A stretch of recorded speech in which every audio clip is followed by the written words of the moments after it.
Hello everybody, this is Brian O'Haron on a very cold day, January 15th, 2009.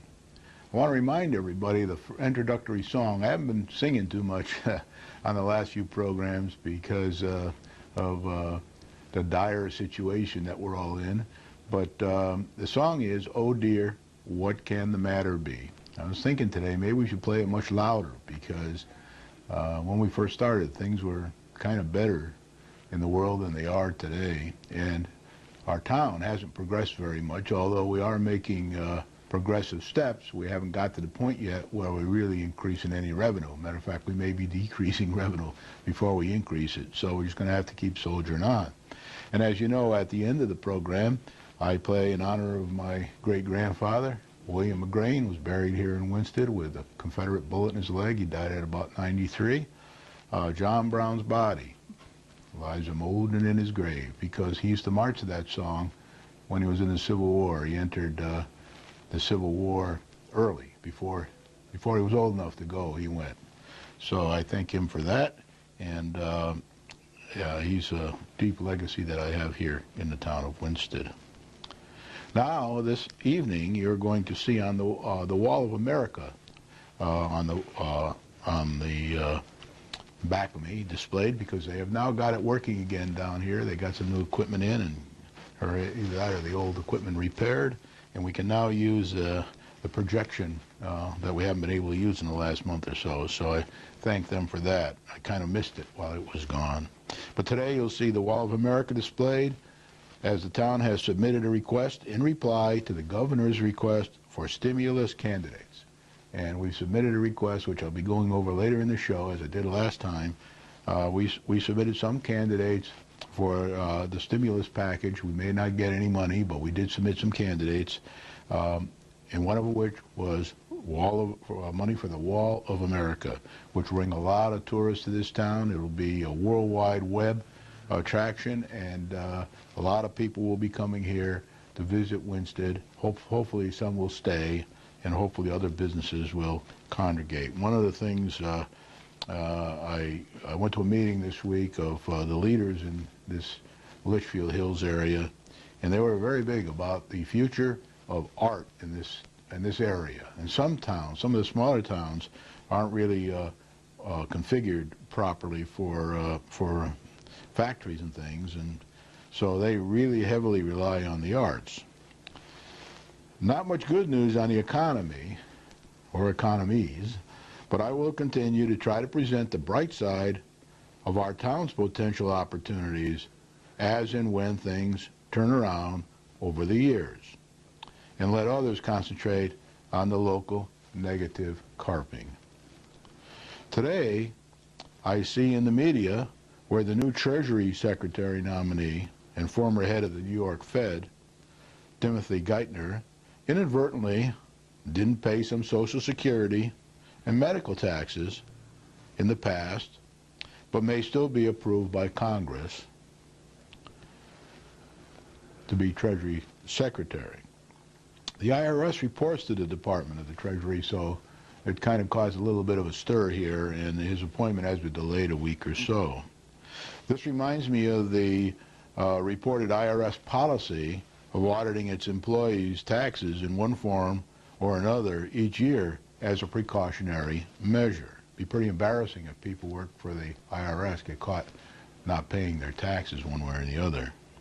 When I went to D.C. to help at the turn of the century, the IRS, I was told that they audited mine and my wife's taxes for the last 10 years when I took the assignment, to ensure that no embarrassment to the commissioner and or the IRS would pop up.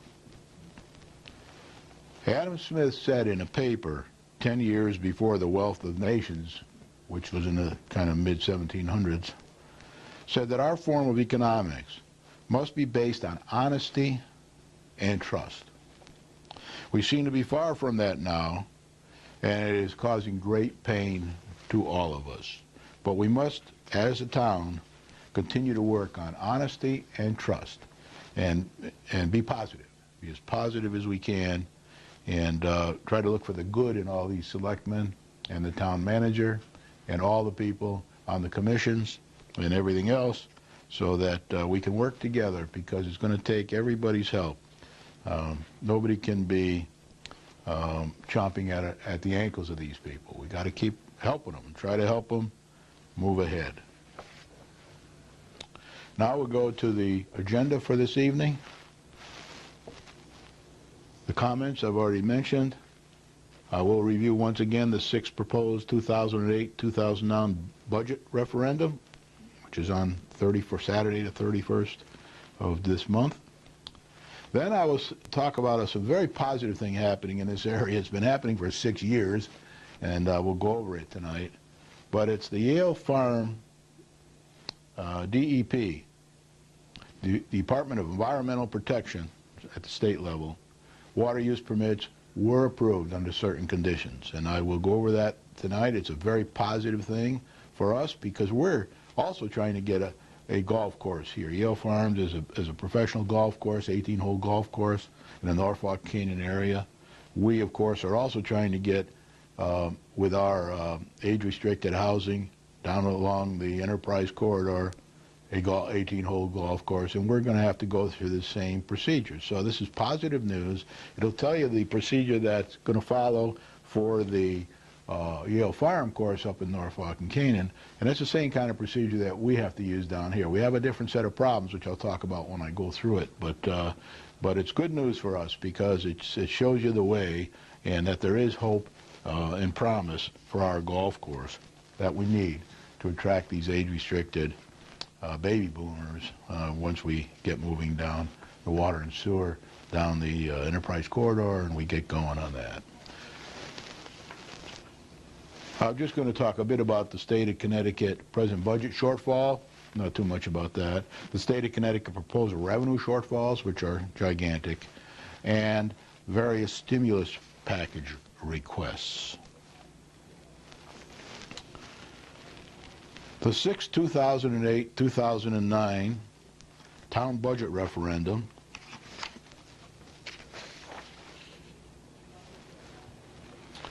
will be held 8 a.m. to 8 p.m. on Saturday, January 31st, 2009 at the Pearson School.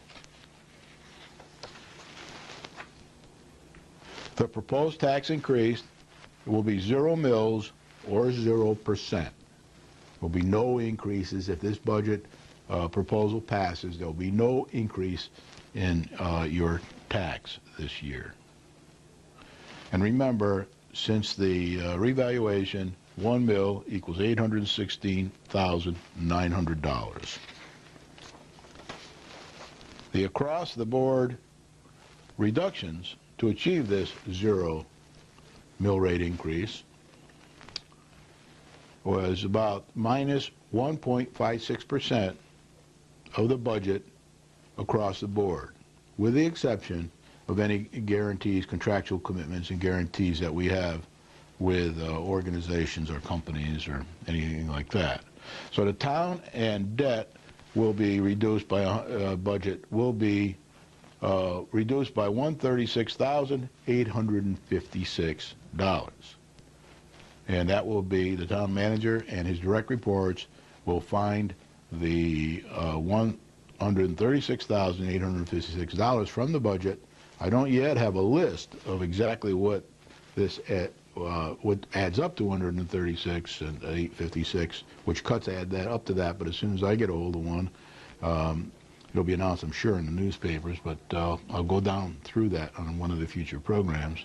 And then the education budget has really been hit by the same amount, 1.56%, but it turns out to be $319,476, and it's going to be quite a chore for the education Board of Education between Gilbert and the other schools to find this $319,476, and if this budget passes, they will have to achieve that cut.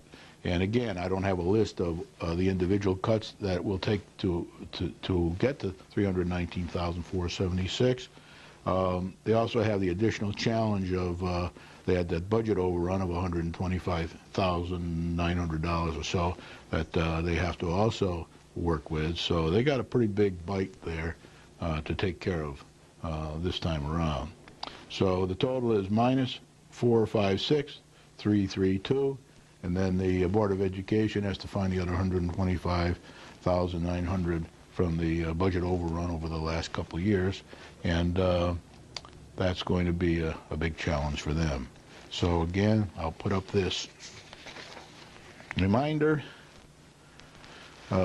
We have 7,122 voters in town. And these are the number of people that showed up at each of the last budget referendums this year. And the last one, the fifth one, was 1,306 voters turned up out of 7,122. We don't know who's going to turn up on January 31st, so we left a question mark in there. We'll fill it in as soon as in February, when we know how many showed up to vote. Now, we don't have many show up. It's kind of a low percentage, and there are a lot of people who complain afterwards about the budget and what isn't going to be supplied. But when you cut a budget by that much and get to zero, some services must go one way or the other. Something must go one way or the other. It's not up to me to make those decisions. It's up to the town manager and the selectmen and the Board of Education with the input from the public. So what I say is everybody get out and vote one way or the other. There's no guarantee that this budget will pass. It may be turned down because some people think it's too much of a cut, and other people will think maybe we need more of a cut. So we won't know. It won't be over till it's over. The 2009-2010 budget is due to the selectmen. The proposal is due to the selectmen by March 15th, 2009, 2 months from today. And I'm sure they're all working on that. And you can bet your boots that this will be a very, very tight budget with probably no increase again, because that's the trend around the state. We'll talk a bit about more on this program tonight. And it's a trend all over the country, to be honest with you. So it's going to be a rough year for everybody. And I wouldn't see any great increases in the budget. And we're going to have to tackle even maybe perhaps some decreases from the state this year. The current 2008-2009 fiscal year will end on June 30th, 2009. Same date as the state's budget year ends.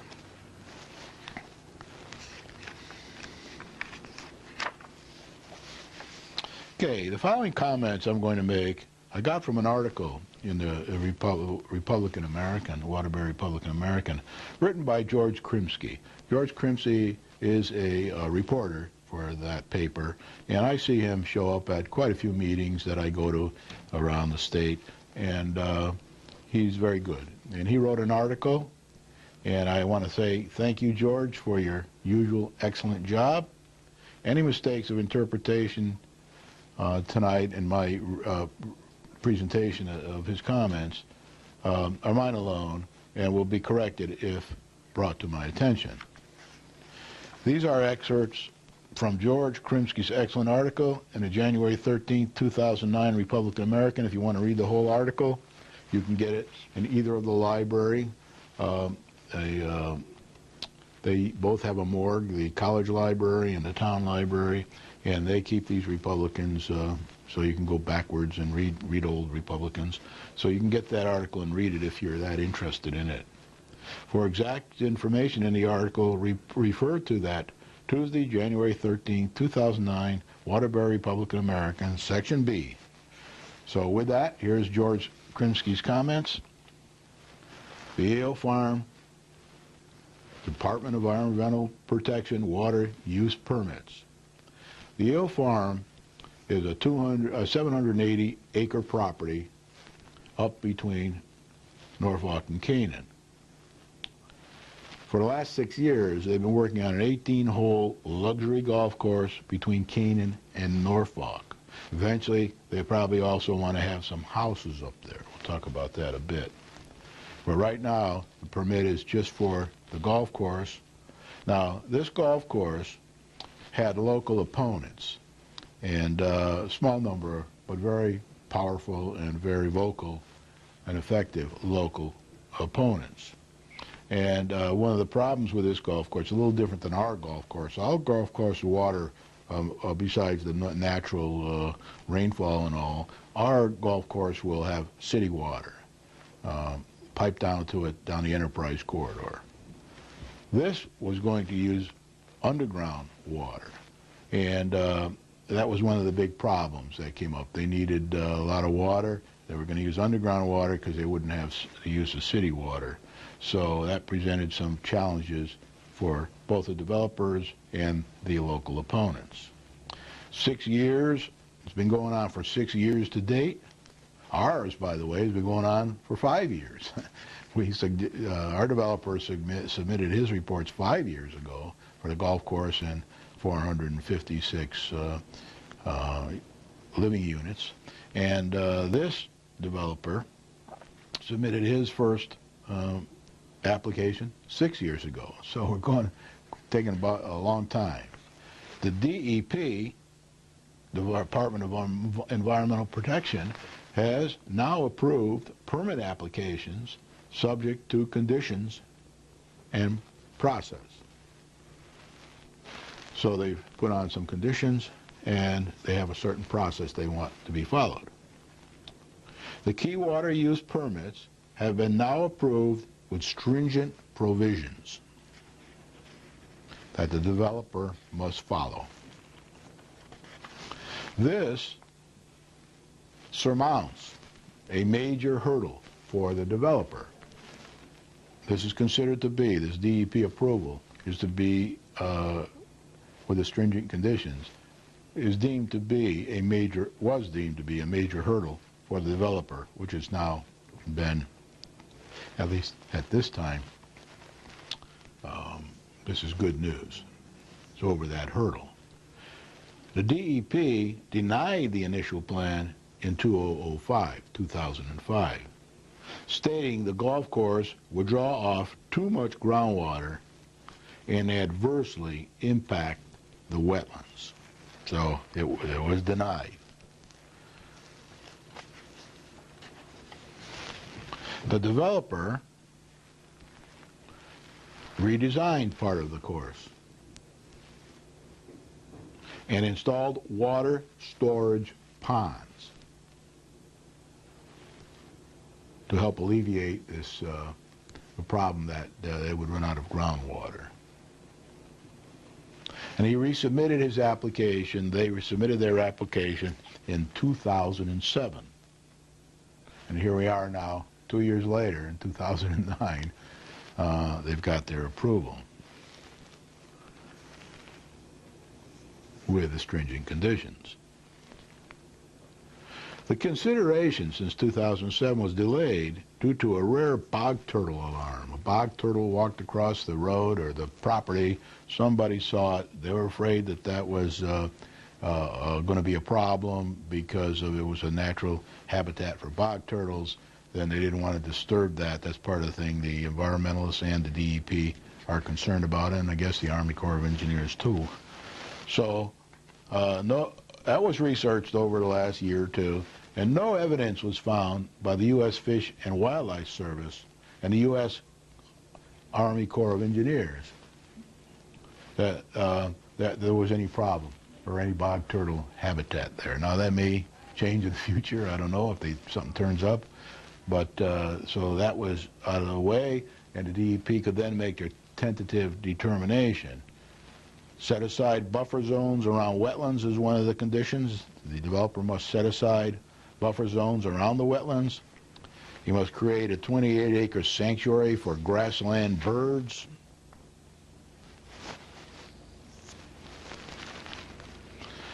And these are the kind of things that the environmentalists and the DEP and all are concerned about. On our golf course, there'll be other things they're concerned about. But there are always, that's the kind of things that come up when they make these stringent conditions. Right? And then the DEP says, if groundwater levels become too low, the applicant will be required to reduce or eliminate the use of groundwater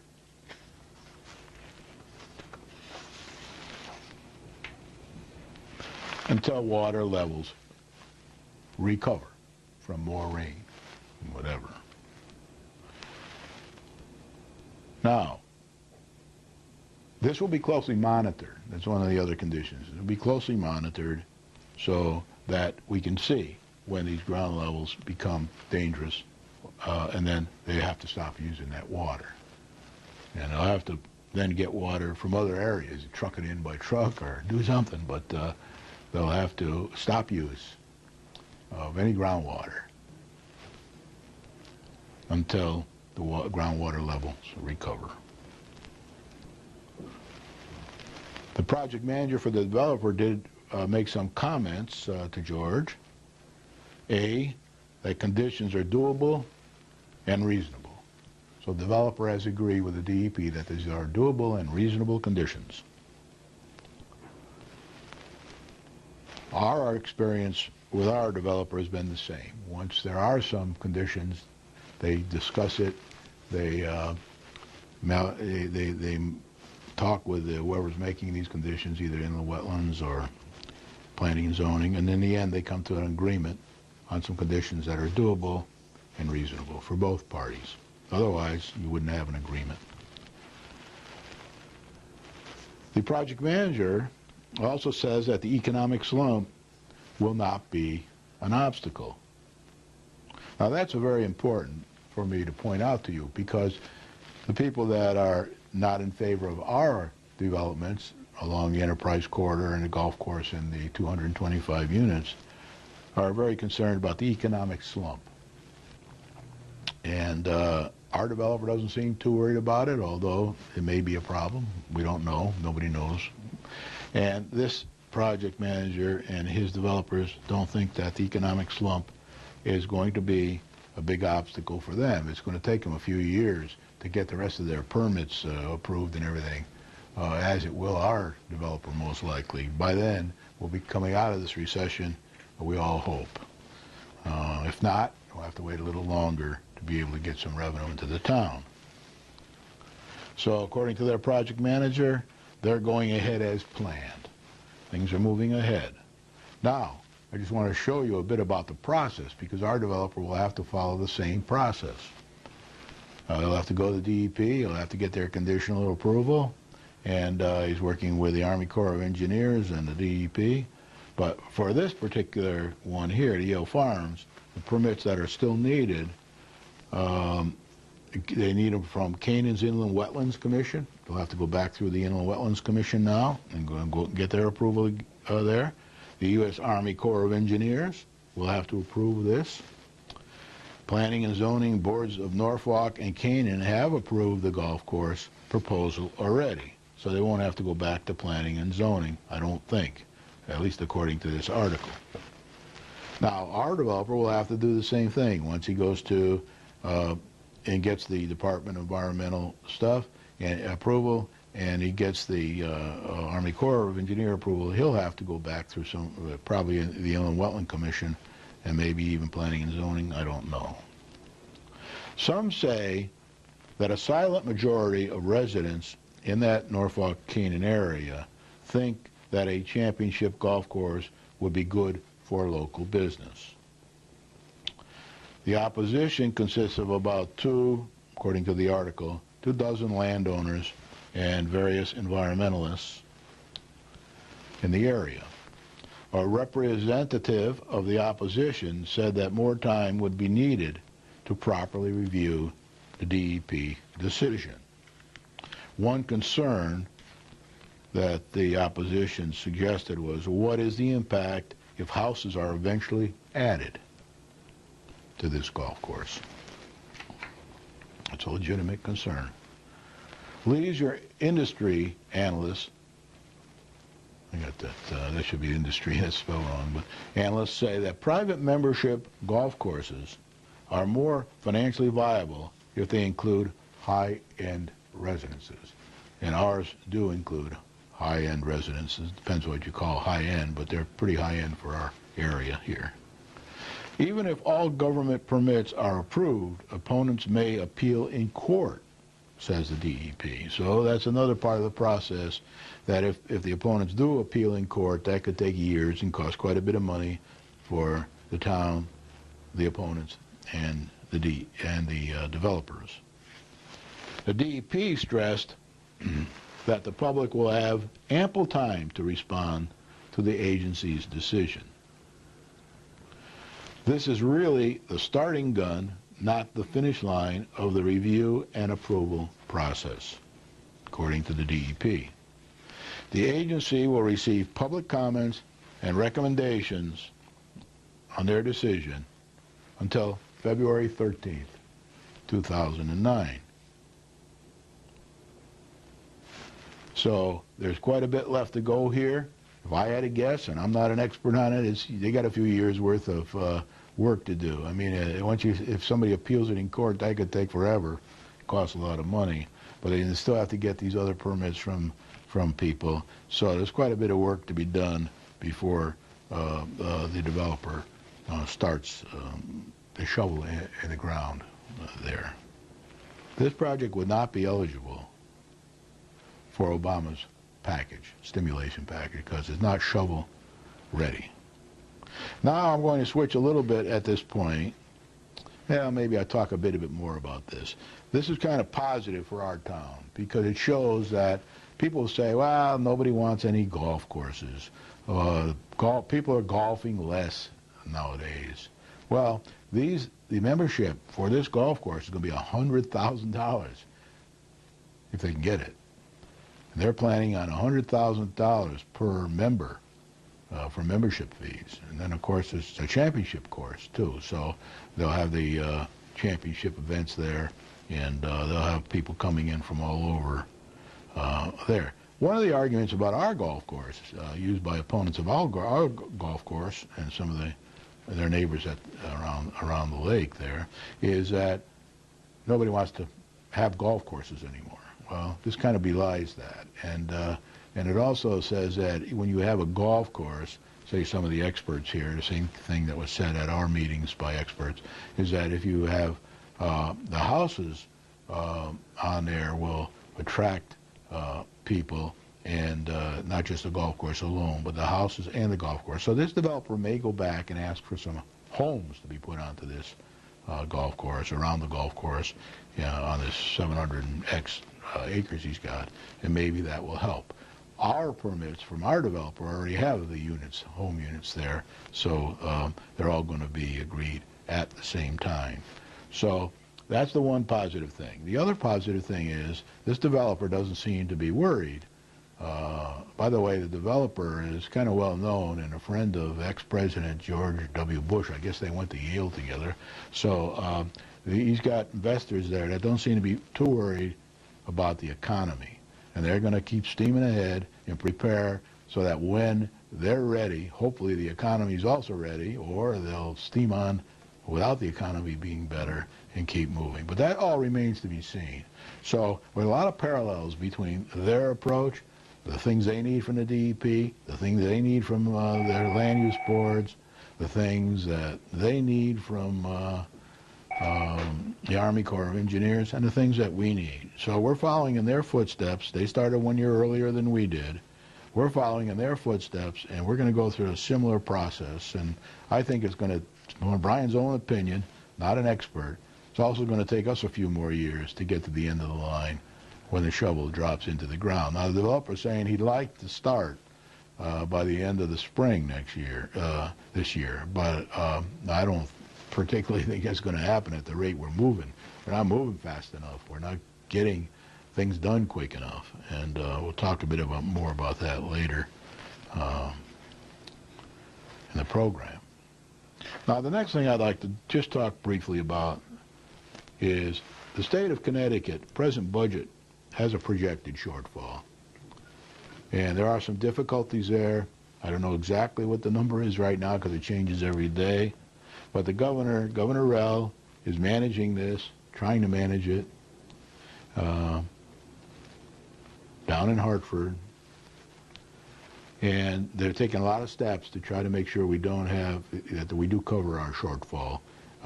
They've made some decisions down there to move monies around and to take from Peter to pay Paul and all that kind of thing, and to try to do it without going out with more taxes to cover any shortfall.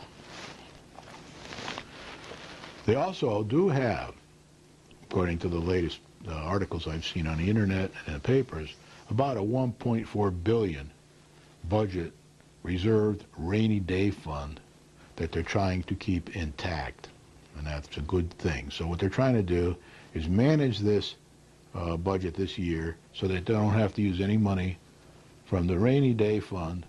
They want to keep it intact, and they don't want to go out to the taxpayers for an additional tax increase, more tax money. So they're working hard at that. I hope they succeed.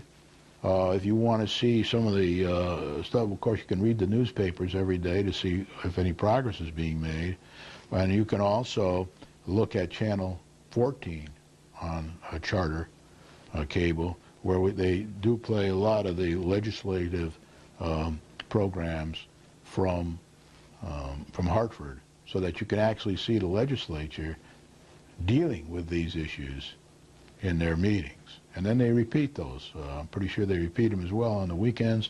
So if you're interested at all in how the state's doing on their budget, keep an eye on Channel 14 and the various newspapers, and you can look up articles on the internet if you're computer literate, and you can follow that. So that's being managed, and that shouldn't affect us too much now. I don't know. We'll have to wait and see what all their decisions are on that. But they're trying to do it in the least painful way as possible. The next thing I'd like to point out is that the state of Connecticut has some future revenue shortfall projections. This is very important for us, because one way or another, we could get pretty well stung by this unless we get some money from the new president's stimulus package. Like, for example, if the state can't give us all the money we need for education, maybe the stimulus package will, and maybe it won't. We don't know yet. We'll try to keep an eye on this. But the reason I'm interested in the state of Connecticut is I've always told you for over a year now on this program that we get about $6 million or so from the state to help us with our education and various other grants in Winston. So we're very concerned about the state's budget as well as our own budget every year. And now that we have the recession and the state is getting less revenue in taxes and less revenue from sales taxes and also income taxes and permit fees and every other darn thing, that they're going to have a lot less money to deal with this year, next year, and the following year. So this year they're dealing with their deficit already. You can see that on TV or in the newspapers. It looks like one way or another they're going to do it. They may have to go into the rainy day fund, may not. I'm hoping they don't have to go into the rainy day fund, because next year we're going to have a minus $2.6 billion coming in the revenue side at the state level. That's just the projection now. It could change. It could be more. It could be less. And they're going to find out pretty quick on January 15th, because that's when people have to file their tax, their quarterly tax returns. The people making quite a bit of money. So we'll know in the next few days whether we're on schedule for this $2.6 billion, minus $2.6 billion for next year or not. And then the following year, after next year, they're projecting minus $3.3 billion. So it's got to have its impact. And the big question is where, and what are they going to do about it? So that total will be, for the 2 years, $5.9 billion shortfall as it stands today.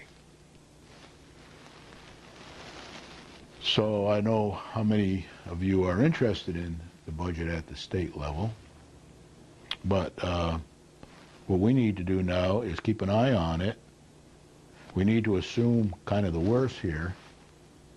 We got to assume that we aren't going to get as much from the state as we have in the past, unless the Obama package, stimulus package, comes through for us, which it may do on the school sides and it may not.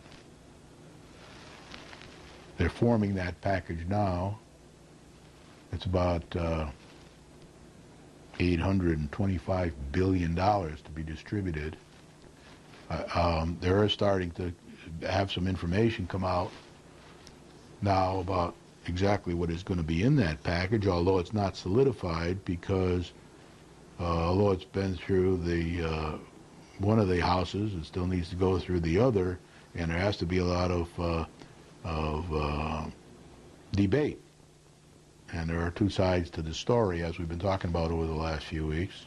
There's the Keynesians on one side, and there's the monetarists on the other side, and they don't agree a lot. So there's going to be a great debate, and there's going to be to and froing, and there'll be a lot of rocky Wall Street market while one side or the other opinion comes out about these things. In addition to that $825 billion, which some people think might grow to be $1.25 trillion, is the rest of the first package, the TARP package. That's another $350 billion that Obama is now trying to get passed down in Washington, D.C., so that he can give more to banks and other things, and some tax cuts here and there, and also you can again get that information by watching the nightly news. Watch C-SPAN programs of the actual legislature in Washington in action. You can see all that. It's on and then they repeat it, most of it nights and weekends, and you can read it in the newspapers. You can go down to either of the libraries.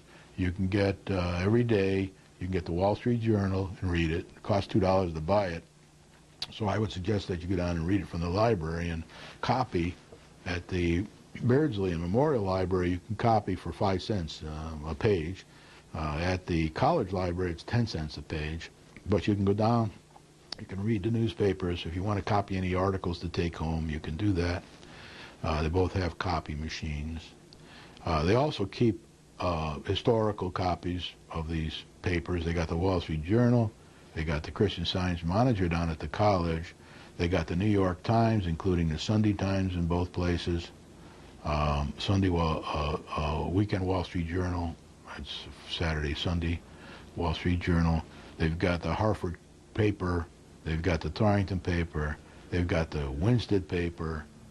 And they have the Waterbury Republican American. And again, they have historical copies of these that you can look at that go back quite a way. So if you wanted to see yesterday's or the day before or last week's, you can see it there. So there's plenty of way to get the information, both from the newspapers and from television by watching. If you have cable, which you must have if you're watching this program, you can see C-SPAN, wonderful channels, C-SPAN 1 and 2. They also have a C-SPAN historical channel. I don't get that, but that's a wonderful channel as well. And Brian Lamb does a lot of interviewing of people with topical subjects there, and he does a wonderful job. He's been there many, many years. I think he helped start the C-SPAN stuff in the beginning 25, 30 years ago. Very articulate and very well read. So if you want to keep up with all this, you can. There's plenty of opportunity to do so. Again, as I say on every program, for students of economics, whether they are at Gilbert or in the college or in University of Connecticut or anywhere around here, students of economics, this is a wonderful time for you to see all these theories of these great economists put into play right here in real life, in the world economy, in the United States economy, in the state of Connecticut's economy, and in the town of Winsted, Torrington, and in the various economies around here.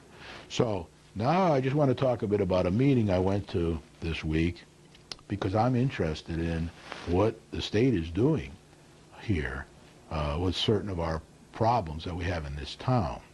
One of which is, of course, the biggest one is the unfunded mandates that come down from the federal and state government to our town with no money to implement them. That's why they call it unfunded mandates. They really hit us hard in our budget and the surrounding towns also. So they have two sort of organizations here, and I've been to some of the meetings of one of the organizations and none of the meetings of the other, but I'll talk a bit about it. We have an organization called the Litchfield Hills Council of Elected Officials. It's called LETCO. And we have another organization called CCM, the Connecticut Council of Municipalities. And members of our management team, selectmen, town manager, etc., go to these meetings. Well, this week they had a meeting of the Litchfield Hills Council of Elected Officials, called LETCO, LHCEO. And these are the elected officials from each of these areas. It's called, I think, a COG, C-O-G. It's Norfolk, elected official, and there they have a first selectman, is elected. Colebrook, first selectman. Heartland, Winchester, which is our mayor, goes to that, and sometimes one of the selectmen. Barkhamsted, first selectman. Goshen, first selectman. Torrington, mayor. Bingham, it's always there when I go to these meetings. New Hartford, first selectman. Litchfield, first selectman. Harlington, first selectman. And Morris, first selectman. So here you got 1, 2, 3, 4, 5, 6, 7, 8, 9, 10, 11 municipalities there, and there's about 70,000 residents throughout this area. So Torrington's got about 35,000. We have about 11,500, something like that. Other areas have much less.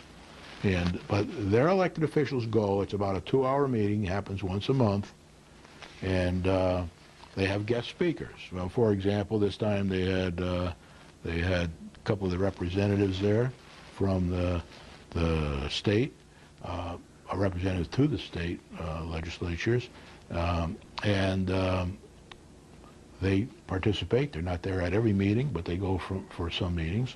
They also have the newspapers usually send somebody there. George Krimsky was there from the Republican American, and other people were there from other newspapers. They have guests, people come to these meetings to ask for donations from the towns or to provide services to the towns one way or another. The public is welcome to come. I go because I'm trying to understand how these things work, and this is a good place to go see these people in action and what do they do to earn their pay and all that kind of thing. And some of them, they earn no pay, but so the other people that were there this time, one of the guest speakers was from the CLMP, and he had a couple of his people there, and he was discussing what CLMP does during the major storms, especially the one that we had a few weeks back that wiped out all kinds of phone lines in the area throughout these people's area that I listed earlier.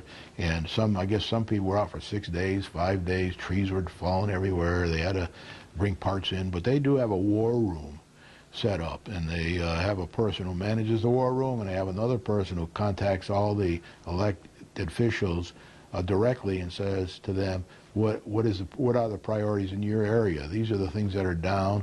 These are the streets that don't have any power. Which ones are the most important to you to run your town and then or city? And then they put a priority list together, and they direct all of their not only their help but also the help from other towns that show up to help them.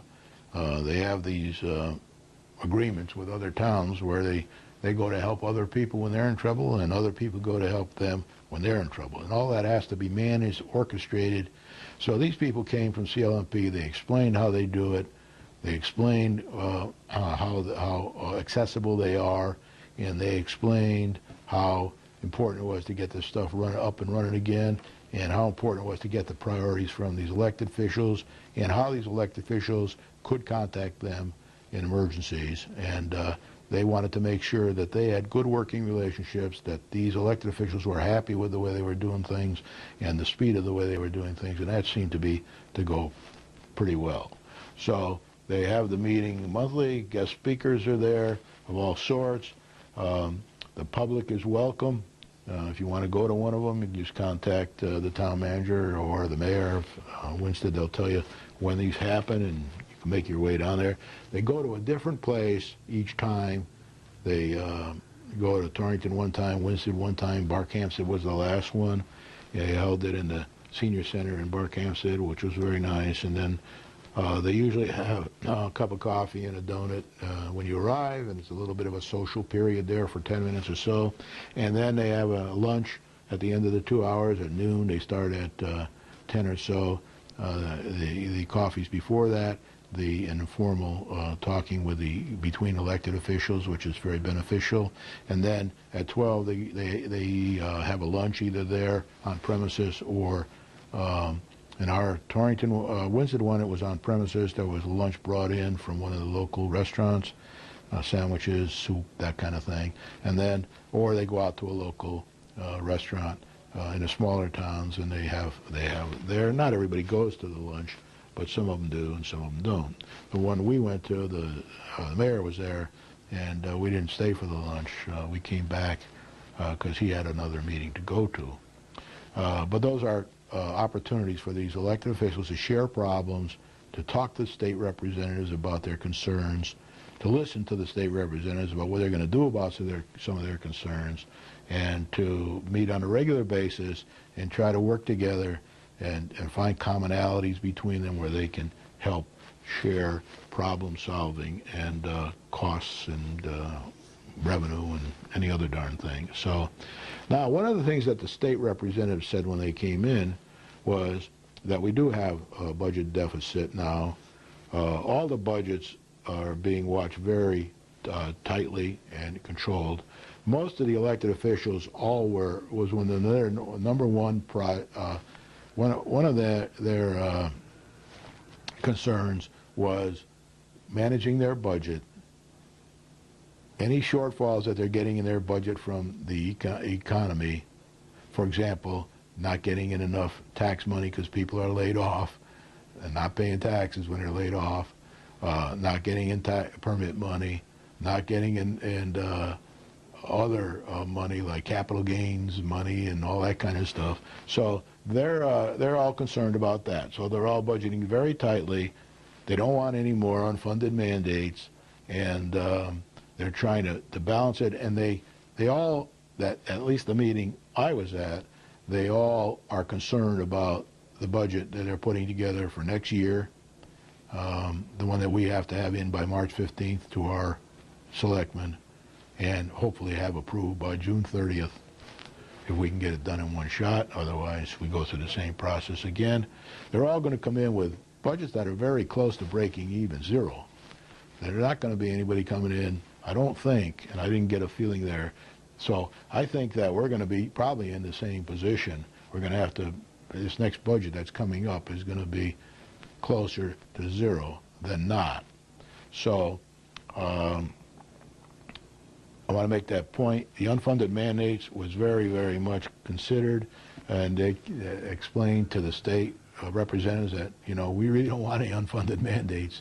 And I think the state's working on a plan now where, in order to do an unfunded mandate, they have to have 75% of a vote in their houses there, so in their government. So that'll help to slow down these unfunded mandates.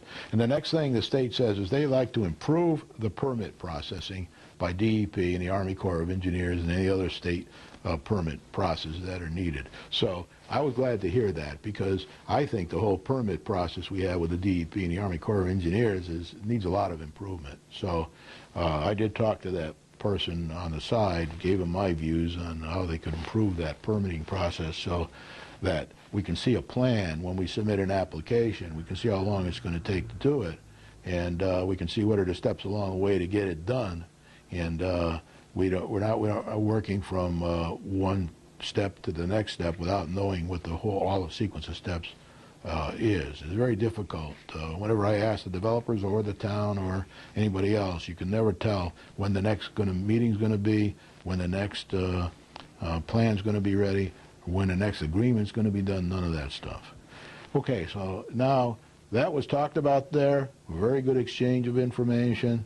Some of the information the elected officials might not like, some they will like, but that's all a work in progress, and that'll be done sooner or later. Now, the other thing I'd like to just go over this evening are the stimulus package requests. I've added in a couple here, but remember, they have to be ready to go. That means they got all their permits and they're ready to go. Anybody who's not in a ready-to-go shape, they're not ready for the stimulus package. They have to be already designed, fully permitted, and can immediately break ground once funding is available. That's very important. And at this meeting, one of the elected officials, the one from up the road, Norfolk, said they actually, when she submitted hers to the governor's office, they actually called her to make sure everything was fully permitted and ready to go. So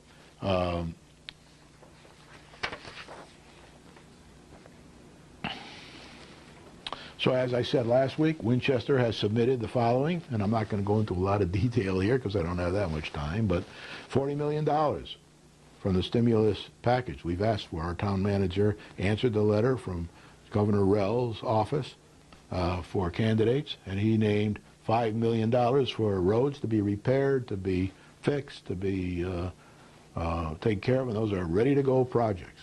It won't be any big. When we get the funding, we'll be ready to go. The bridges, $15 million. There are 2 bridges in town, down by the park, and I don't know where the other one is, but there are 2 bridges that are candidates here, and they'll be ready to go should we get any money from this package. Schools, we've asked for $15 million to fix up the various schools, and we will be ready to go on those.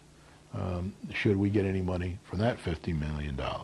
And the last one, the reason we've had the Wall of America up tonight, the town manager has assured me that the Wall of America is ready to go, and if we get $15 million from Obama, we'll be in pretty good shape there. Now, I want to say to you that we might not get these. We might get 100,000 here, we might get nothing here, we might get quite a bit here, or nothing, somewhere between, and we may get some money for the Wall of America. But this is what we requested, and this is what we're trying to do. Now, I want to show you a couple of the other towns here. The one is Thomaston. I got this out of the newspaper. They asked for $8.5 million for roads. They asked for the center school for $7.8 million to do some work there. Black Rock School, $1.37 million. High school, $864,000. And Town Hall / Opera House, their Town Hall and Opera House are one and the same, $1.37 million. So that's that.